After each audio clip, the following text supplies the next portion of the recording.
22 जून 2023 को जारी हुई स्विट्ज़रलैंड के सेंट्रल बैंक की एनुअल रिपोर्ट के हिसाब से 2022 में स्विस बैंक अकाउंट्स में इंडियंस के डिपॉजिट में 11% की कमी देखी गई है। तो क्या यह अच्छी खबर है ब्लैक मनी के रोकथाम के हिसाब से? चलिए देखते हैं। स्विट्ज़रलैंड के सेंट्रल बैंक की रिपोर्ट के हिसाब से 2022 में total Indian deposit 3.42 billion Swiss Franks यानी करीब 30,000 करोड़ रुपए का रहा।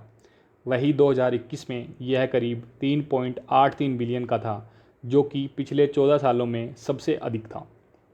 तो इस हिसाब से 2022 में ये जो कमी देखी गई है यह 2021 के सापेक्ष देखी गई है, ओवरऑल नहीं।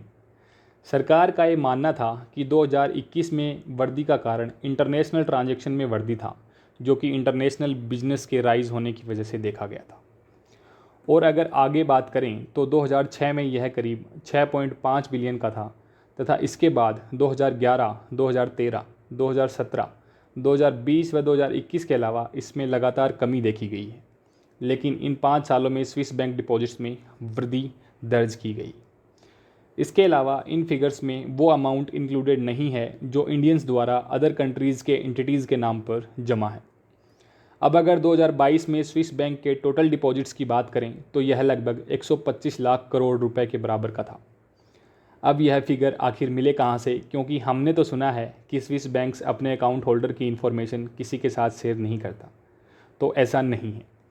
In recent development, international pressure व इवॉल्विंग रेगुलेशन के चलते स्विस बैंक में कुछ हद तक ट्रांसपेरेंसी देखने को मिली है और इसी के रिलेटेड AEOI फ्रेमवर्क यानी ऑटोमेटेड एक्सचेंज ऑफ इंफॉर्मेशन, जिसके तहत स्विस बैंक को फॉरेन अकाउंट होल्डर्स की इन्फॉर्मेशन उनके रिस्पेक्टिव कंट्रीज़ के साथ में शेयर करनी होती है।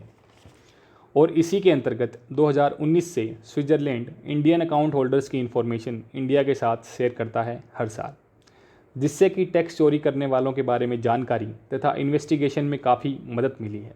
तो अब जो अमाउंट रिपोर्ट में है, क्या वह सारा पैसा ब्लैक मनी है? तो इसके बारे में फाइनेंस मिनिस्ट्री का ये कहना है कि इस फिगर में ब्लैक मनी से रिलेटेड कोई डेटा नहीं है। साथ ही वो अमाउंट जो थर्ड कंट्री एंटिटीज़ के नाम पर इंडियंस द्वारा डिपॉजिट है वो भी इसमें इंक्लूडेड नहीं है।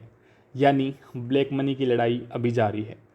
ब्लैक मनी तथा मनी लॉन्ड्रिंग जैसे इश्यूज़ से निपटने के लिए सरकार समय समय पर कदम उठाती है, लेकिन क्या यह पर्याप्त हो पा रहे हैं? आप इस बारे में क्या सोचते हैं? कमेंट में लो।